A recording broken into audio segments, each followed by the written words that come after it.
I met Alex on top of a ladder about 10 years ago. He came to do some work for me. When I first saw him, instantly, he was so good looking and so nice. He's the most laid-back guy you could possibly imagine. Very opposite to me and very kind. So I always had this little bit of a crush on Alex. I used to be really vain. I'd always spend time in front of the mirror, do my hair, make sure I looked good, had the right shirt on, make sure my jeans were nice and tidy, good shoes. Always judging a man by his shoes. We were just an ordinary family. Me, Lucy and our son Sam. Then, just over 2 years ago, I caught a common cold.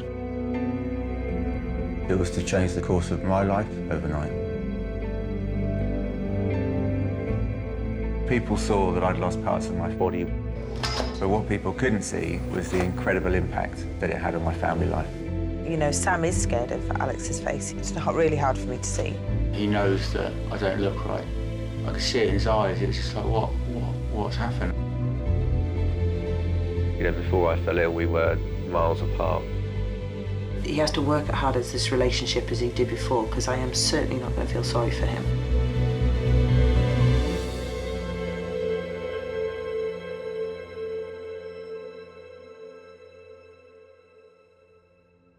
I remember Saturday morning, both Sam and Alex were ill.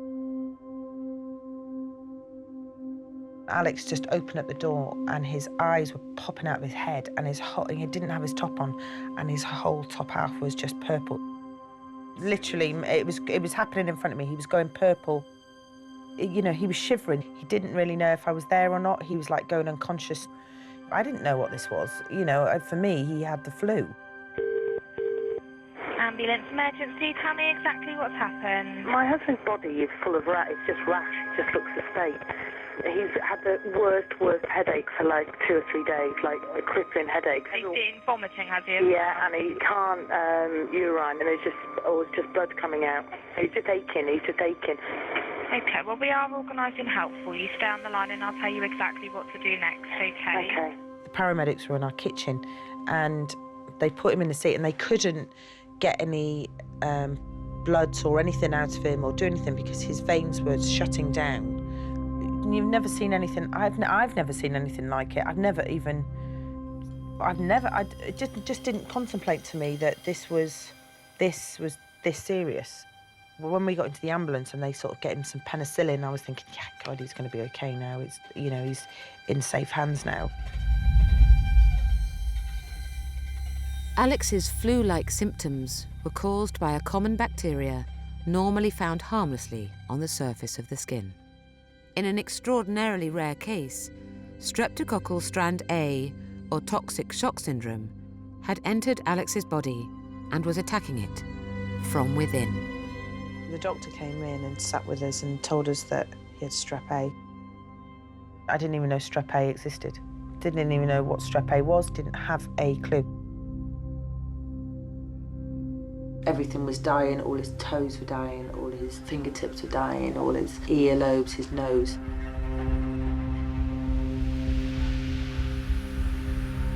I thought we would lose him. I didn't think he would survive. We had a decision to take.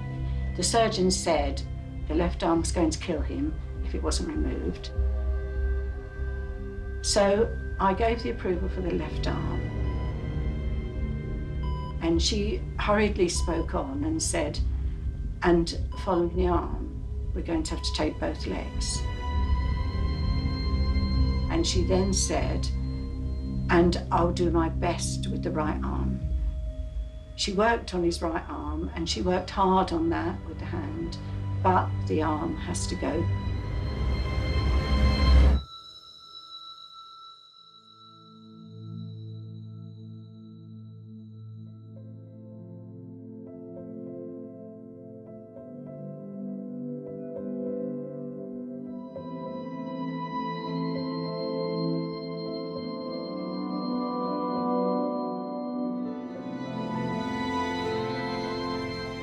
I came back the next morning. And I felt very scared for him and very vulnerable for him, really vulnerable.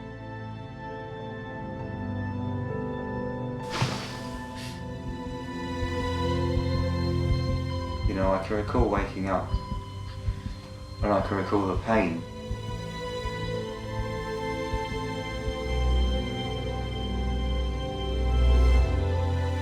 I can recall seeing friends around the bedside when things were really bad.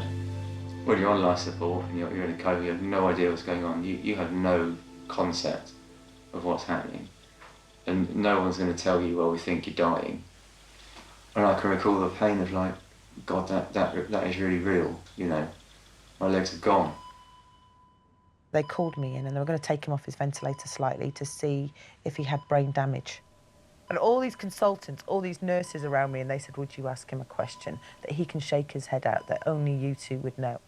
In our relationship for the last 8 years, every morning I'd wake up and say, will you marry me? No. So I asked, would he marry me, to see if he had brain damage, and he said no. So no brain damage, absolutely fine. Brain is working fine.